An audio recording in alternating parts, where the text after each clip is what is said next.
Why did my husband's calm "I want a divorce" hurt more than any screaming match, especially after I confessed right after my birthday mistake with his best friend?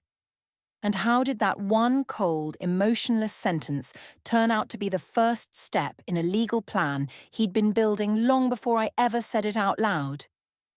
I'm Myron Askew, 31 years old, and I work as a marketing analyst for a mid-sized tech firm downtown, and I've been married to Nathan for 6 years now. Though tonight, as I stand on our apartment balcony 13 floors above the city with the cold wind cutting through my shirt, I am about to say the words that will either destroy everything we have built together, or somehow, in some way I cannot yet articulate, set us free from the terrible weight of what I have done. Nathan is beside me, leaning against the railing with his arms crossed, and he has that same quiet, unreadable expression he always wears when he is processing something difficult, the kind of calm that used to comfort me, but now feels like a wall I cannot climb. And I take a deep breath and force myself to say it out loud before I lose my nerve, the confession that has been burning in my chest for the past 3 hours since he left for his evening shift at the hotel where he works as a concierge managing guest services and keycard systems and all the small logistical details that keep a luxury property running smoothly. I tell him that tonight, during his birthday party while he was at work because he could not get the night off, something happened between me and Joel, his best friend since college, who has been staying with us for the weekend, and I tell him that we slept together in the guest room while Clara was asleep down the hall. And I tell him that I am so sorry and that it was a terrible mistake, and that I am telling him right away because I cannot live with the lie and because I want to be honest and because I believe that honesty, even painful honesty, is the only way to move forward. I expect him to yell, to demand details, to ask me how I could do this to him on his birthday of all nights, to throw something or cry or tell me to get out. But instead he just stands there looking out at the city lights below us, and after what feels like an eternity, he turns to me and asks in a voice that is so calm it is almost frightening whether this is the first time, and I hesitate for just a second too long before I say yes. And I see something flicker in his eyes, some small recognition or decision being made. And then he nods slowly and says in that same unnervingly quiet tone that he wants a divorce. The words hit me harder than any shouting could have, and I start to cry and tell him that we can work through this, that I made a mistake but that I am willing to do whatever it takes to fix it, that we have a daughter and a life together, and that people get past infidelity all the time if both partners are willing to try. But he just shakes his head and says he has already made his decision and that we can discuss the logistics later.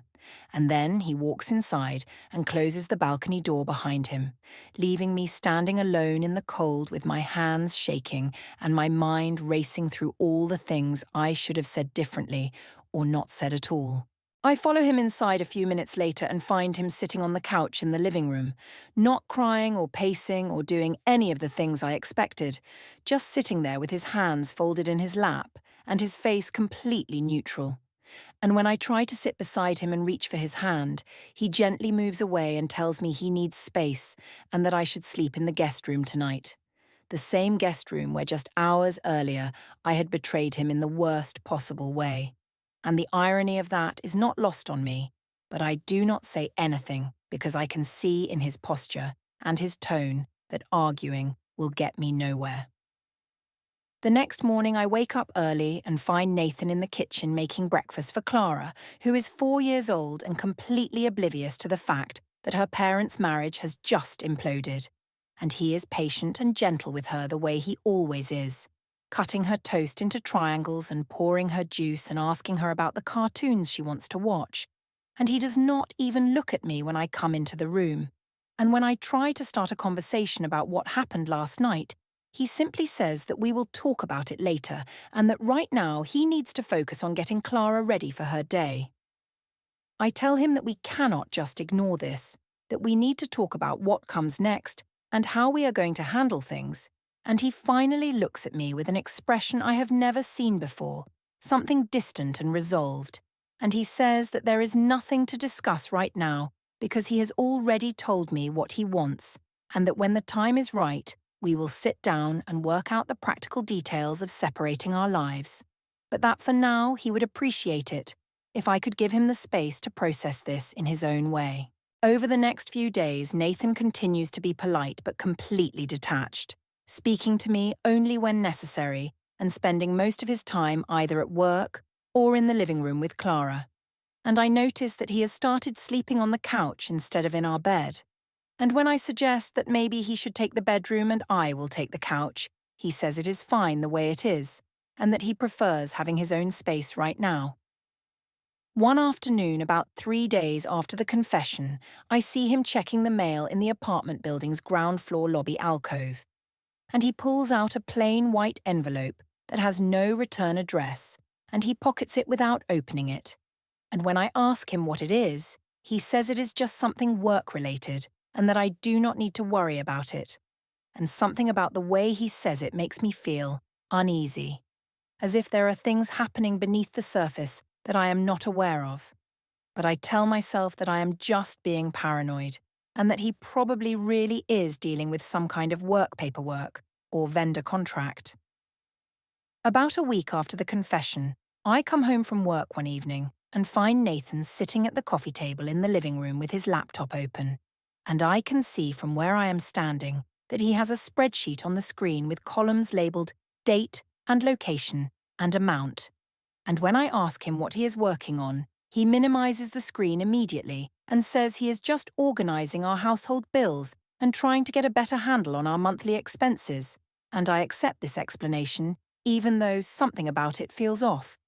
And I notice that Clara is colouring on the floor nearby, and that Nathan has positioned himself so that he can work and keep an eye on her at the same time,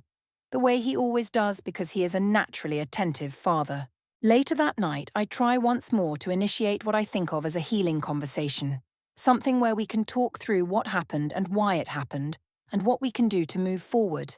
And Nathan listens without interrupting while I explain how disconnected I have been feeling in our marriage, and how I made a terrible choice in a moment of weakness, and how I am committed to rebuilding trust if he will just give me the chance. And when I finish talking, he is quiet for a long moment before he says that he understands what I am saying, but that his decision has not changed, and that he will handle the situation in the appropriate way.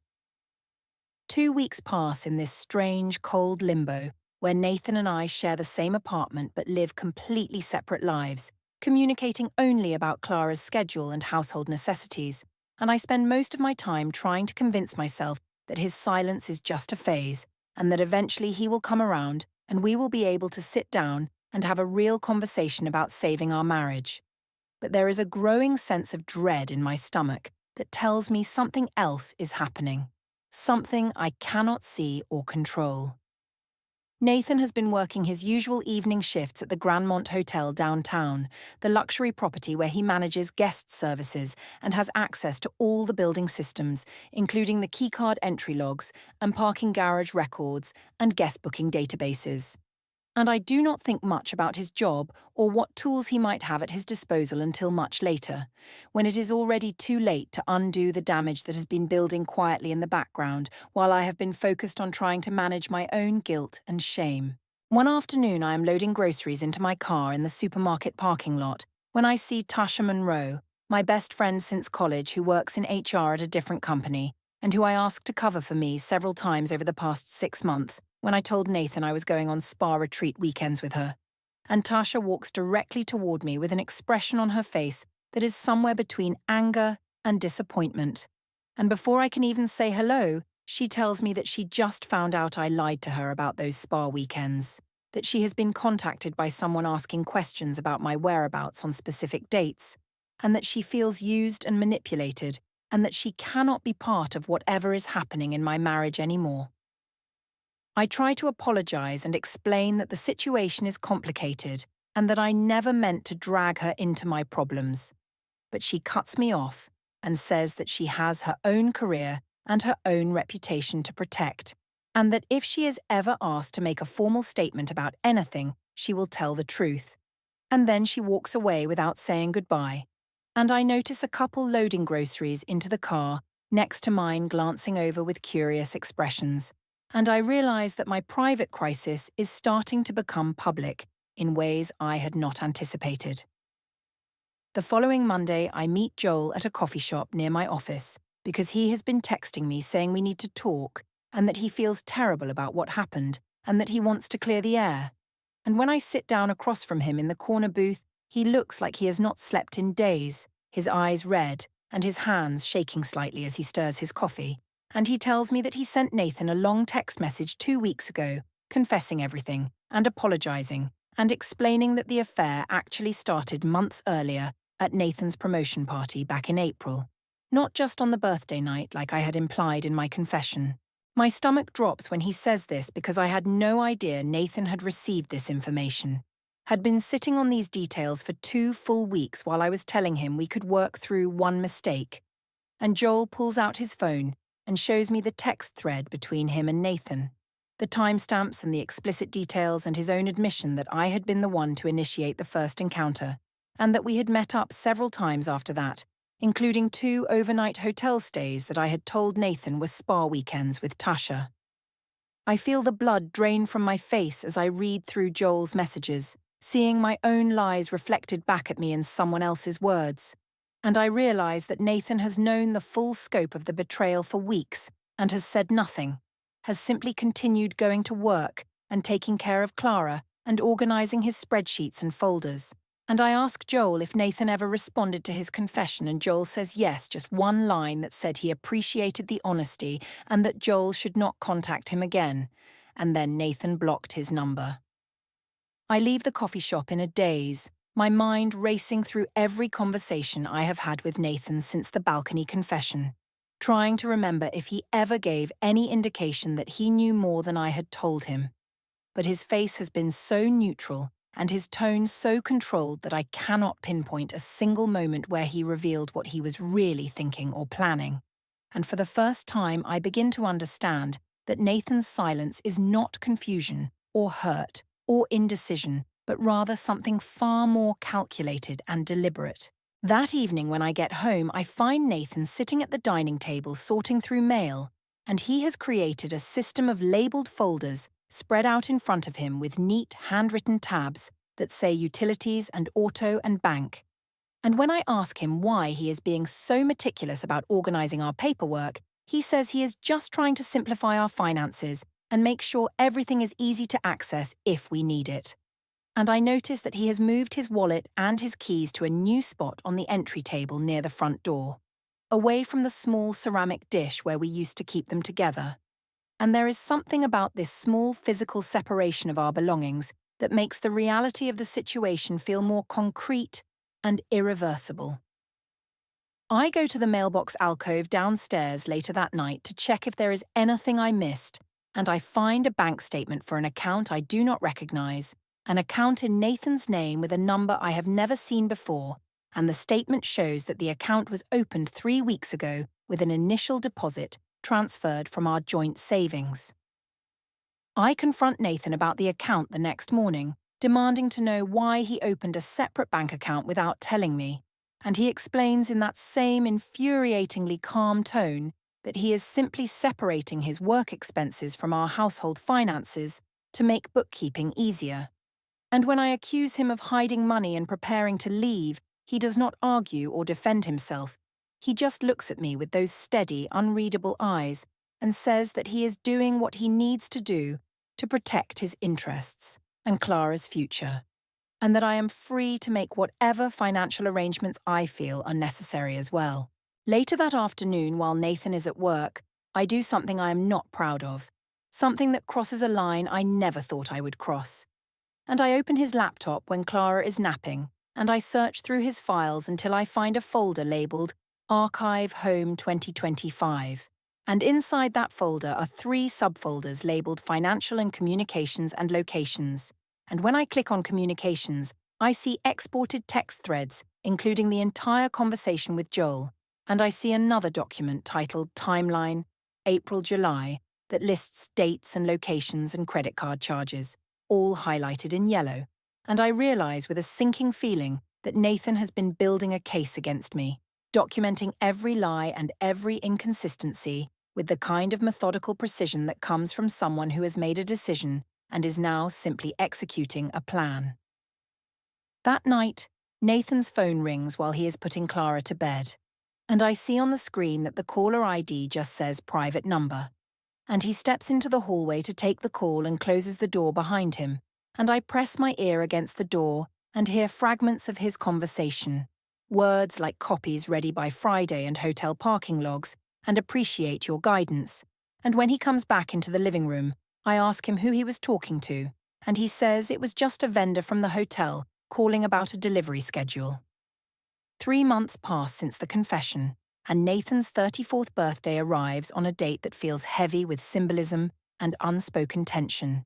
Exactly 1 year after the night I slept with Joel in our guest room. And I decide that I am going to organize a family dinner at a nice restaurant as a way of showing Nathan and his family that I am committed to moving forward and rebuilding our life together.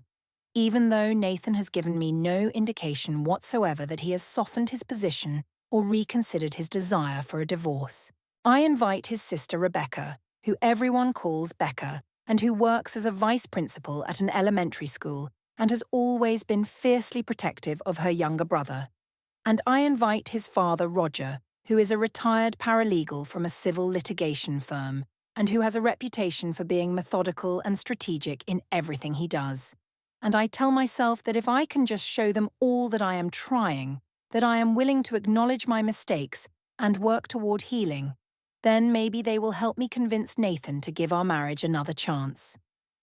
The restaurant I choose is a family-style place with long communal tables and warm lighting, the kind of venue where everyone sits together and shares dishes, and the atmosphere is meant to feel inclusive and convivial.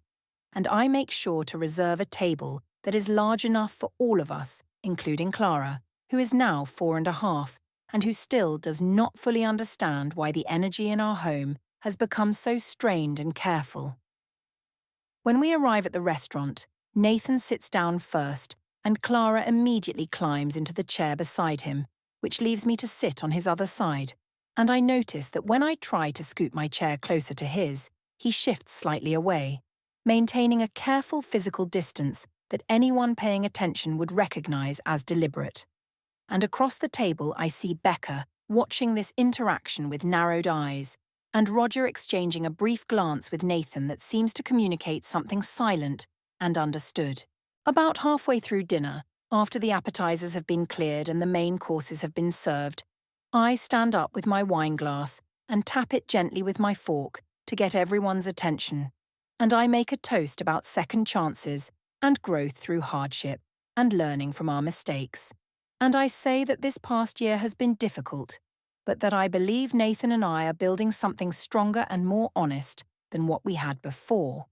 And I emphasize the word honest because I want everyone to know that my confession was an act of courage and transparency, not something I was forced to admit or something Nathan had to discover on his own.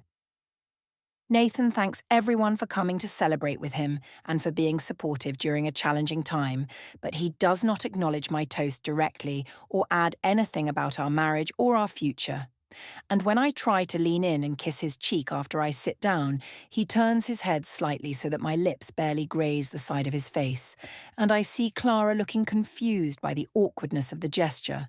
and I feel my cheeks flush with embarrassment. After dinner, while Nathan is inside paying the bill and Clara is in the restroom with Roger, Becca pulls me aside in the restaurant parking lot near the valet stand, and she asks me point blank how many times the affair actually happened. Not just the birthday night, but all the other times that Nathan apparently knows about. And I stammer and say that it was just once, that the rest is a misunderstanding, and Becca looks at me with something close to contempt and tells me that Nathan has hotel records proving otherwise. Records that show I checked into the Grandmont Hotel twice under fake names during the months I told him I was at spa retreats with Tasha. And she says that Nathan has been protecting Clara from the ugly details of what I did, but that if I keep lying publicly and trying to rewrite history, then that protection will end and everyone will know exactly what kind of person I really am. I feel my face go pale and my hands start to tremble, and I want to defend myself or explain or somehow minimize what she is saying. But before I can form a response, Nathan and Roger emerge from the restaurant entrance with Clara between them, and Becca walks away from me without another word and joins her family near the car. The following Tuesday, I am standing in the pickup line at Clara's preschool waiting for dismissal, and another parent named Kim approaches me with a friendly but slightly awkward expression. And she tells me that she has been meaning to mention something for a while, but was not sure if it was her place. And then she says that back in June, she saw me at the Grandmont Hotel downtown with a man who was not Nathan. And she says she did not think much of it at the time because she assumed it was a work colleague or a family member.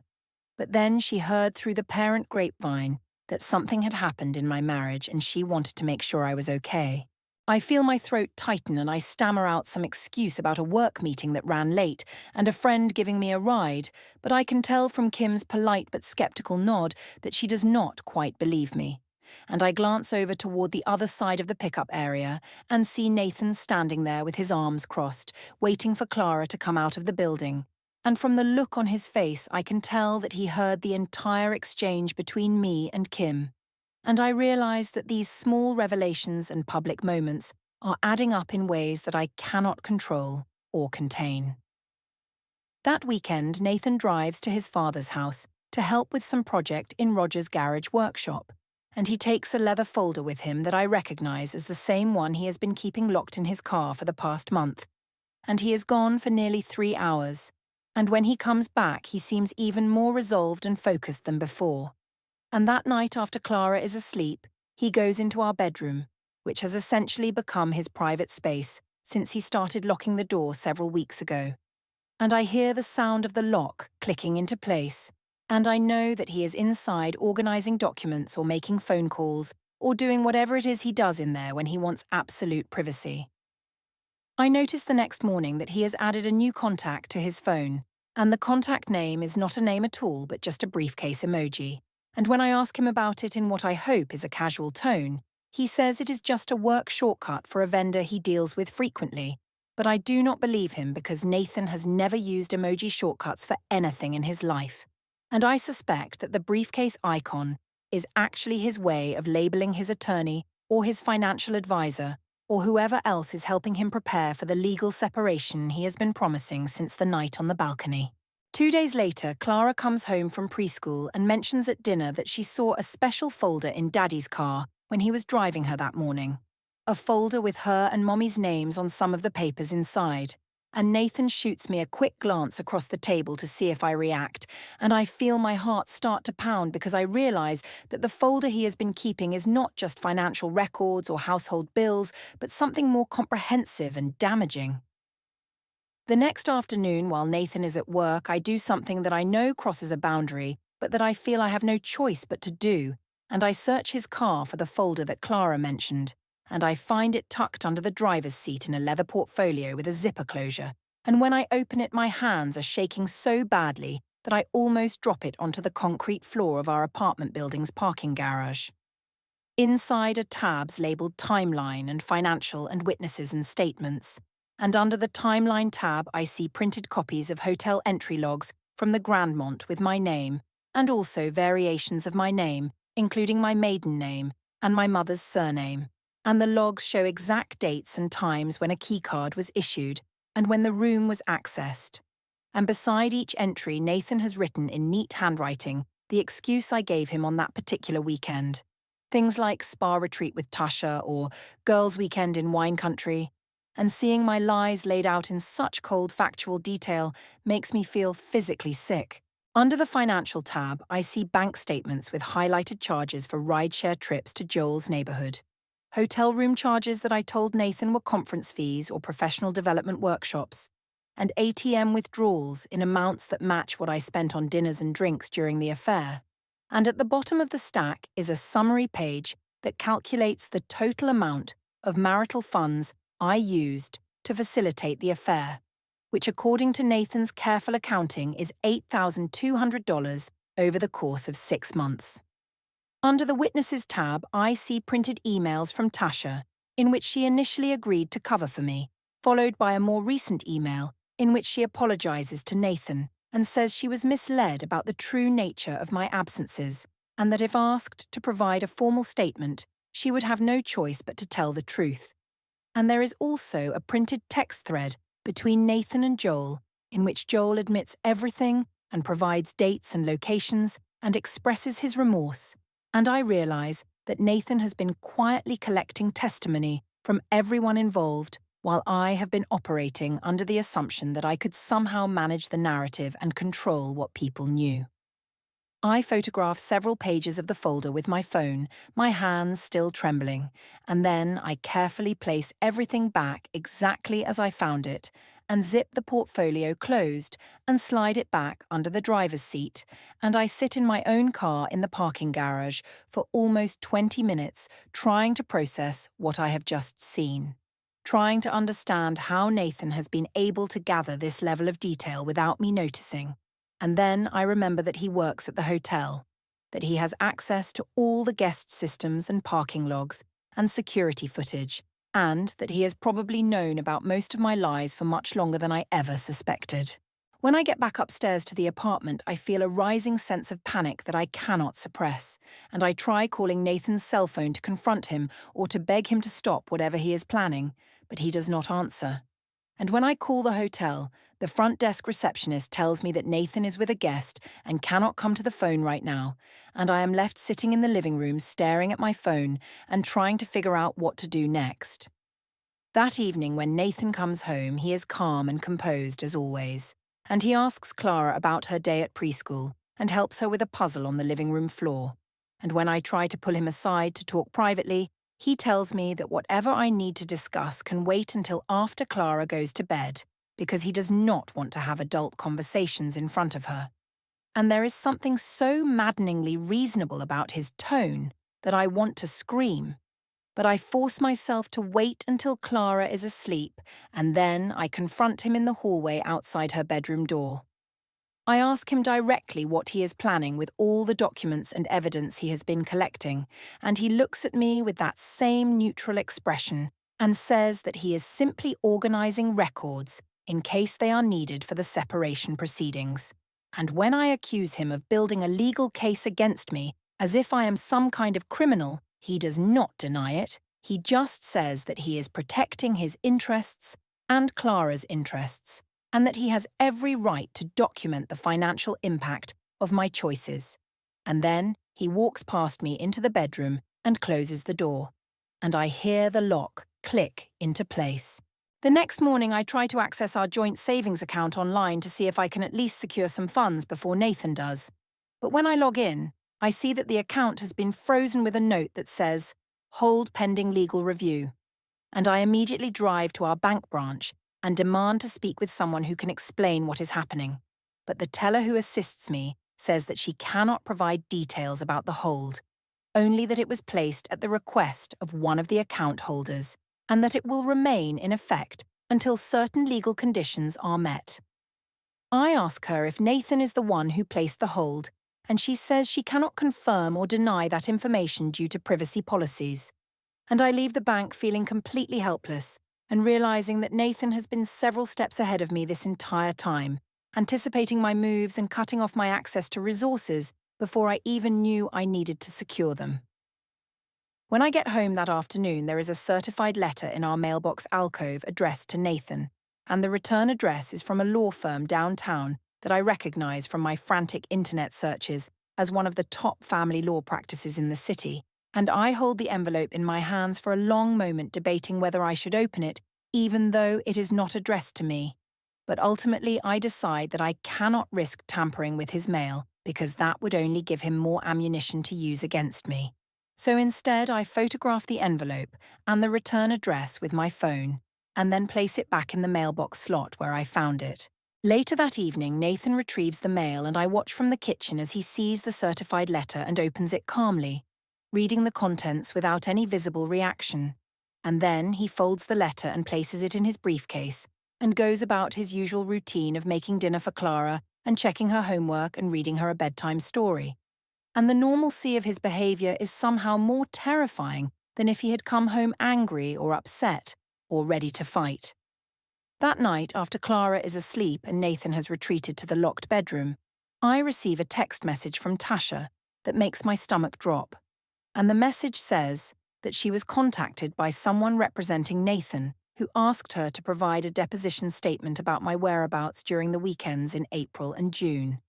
and that she told them the truth about how I asked her to cover for me and how she later found out I had lied about where I was really going.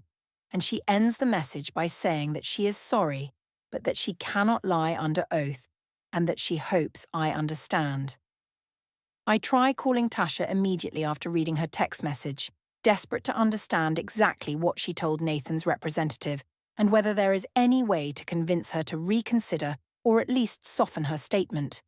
But she does not answer my call, and when I try again 30 minutes later, the call goes straight to voicemail, and I realize that she has either turned off her phone or blocked my number entirely. And the feeling of isolation that washes over me is so overwhelming that I have to sit down on the bathroom floor with my head between my knees just to keep from hyperventilating. I try calling Joel next, thinking that maybe he can help me understand what is happening, or at least provide some moral support since we are both implicated in this situation. But when I dial his number, I get a recorded message saying that the number has been disconnected. And I remember that Nathan told Joel not to contact him again after Joel sent the confession text. And I wonder if Joel disconnected his number specifically to avoid being dragged further into the legal proceedings that are clearly about to unfold. Over the next few days, Nathan's behavior shifts again in ways that are subtle but unmistakable, and he becomes even more detached and procedural in how he interacts with me, speaking only in short factual sentences about logistics and schedules. And he starts keeping the apartment meticulously organized on his side of the living space, with all his documents stacked in neat piles and his personal belongings arranged in a way that suggests he could pack and leave at a moment's notice. One Thursday evening, I come home from work to find that the locks on our apartment front door have been changed, and there is a note taped to the door that reads, "For safety and privacy, new keys issued. Contact via email for logistics. N." And I stand there in the hallway for a full minute trying to process what this means, and then I call Nathan's cell phone over and over until he finally answers. And when he does, I demand to know why he locked me out of my own home, and he says in that infuriatingly calm voice that he did not lock me out, that my new key is available at the building management office, and that I simply need to show identification to pick it up, but that he felt it was necessary to rekey the locks for security purposes given the current state of our relationship. I go downstairs to the building management office and explain the situation to the property manager, who looks uncomfortable but hands me a new key and asks if everything is okay, and I lie and say that yes, everything is fine. We are just going through some changes, and then I go back upstairs and let myself into the apartment with the new key, and I immediately notice that Nathan has also changed the lock on the bedroom door, the room that used to be ours but is now exclusively his. And when I knock and ask him to please open the door so we can talk, he says through the closed door that he has nothing to discuss with me right now and that all future communication regarding our separation should be handled through proper legal channels. I ask him what he means by legal channels, and he says that I will receive information about that very soon, and that in the meantime, I should consider consulting my own attorney if I have concerns about how the separation process is being handled. And hearing him use the word attorney so casually and matter-of-factly makes the reality of the situation crash down on me in a way that all the previous signs and warnings somehow did not.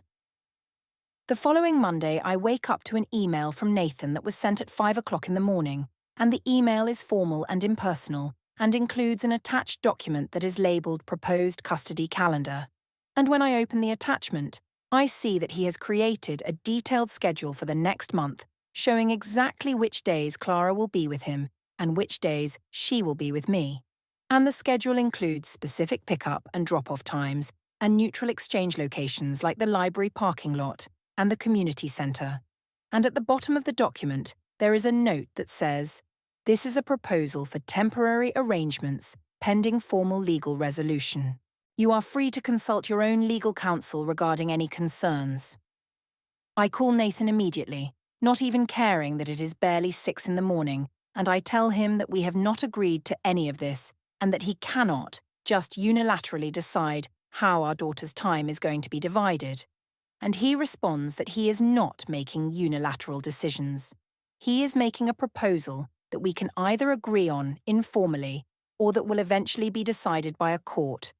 and that he thought it would be better for Clara if we could work out a reasonable schedule before things become adversarial, but that if I would prefer to wait for a judge to impose a schedule, then that is my choice to make. Later that week, I check the mail and find a thin envelope from the law firm I had seen on the earlier certified letter. And this envelope is addressed to me, not to Nathan. And when I open it with shaking hands, I find a formal letter on law firm letterhead that states I will be served with divorce documents within 5 business days and that I am advised to retain legal representation immediately. And the letter is signed by an attorney whose name I do not recognize and whose credentials listed at the bottom of the page include family law specialist and certified mediator. I try calling Nathan again, but he does not answer. And I leave a voicemail that starts out angry and accusatory, but then dissolves into desperate pleading, and I tell him that we can fix this, that we do not need lawyers and courts and formal processes, that we can go to counseling and work through our issues like adults.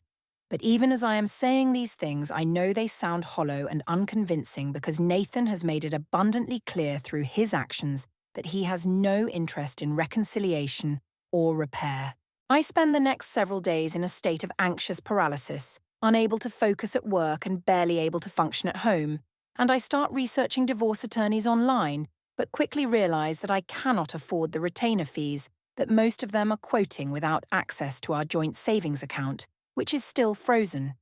And when I call my mother to ask if she can help me with the legal fees, she says she will think about it, but that she needs time to process everything that has happened. And I can hear the disappointment in her voice, the sense that she does not know how to help me because she is not entirely sure I deserve to be helped. On Saturday morning, Nathan packs a small suitcase with Clara's clothes and favourite toys and tells her they are going to spend the weekend at Aunt Becca's house, and Clara is excited about the trip, but she asks me why I am not coming with them. And Nathan answers before I can, telling her gently that sometimes grown-ups need a little space to figure things out, and that Mommy is going to have a quiet weekend at home. And then he takes Clara's hand and walks out the door without looking back at me. When they return on Sunday evening, Nathan hands me a printed copy of the custody calendar he had emailed earlier, but this version has been updated with additional details and specifications, and he tells me that this is not optional, that this is how things are going to work for the foreseeable future,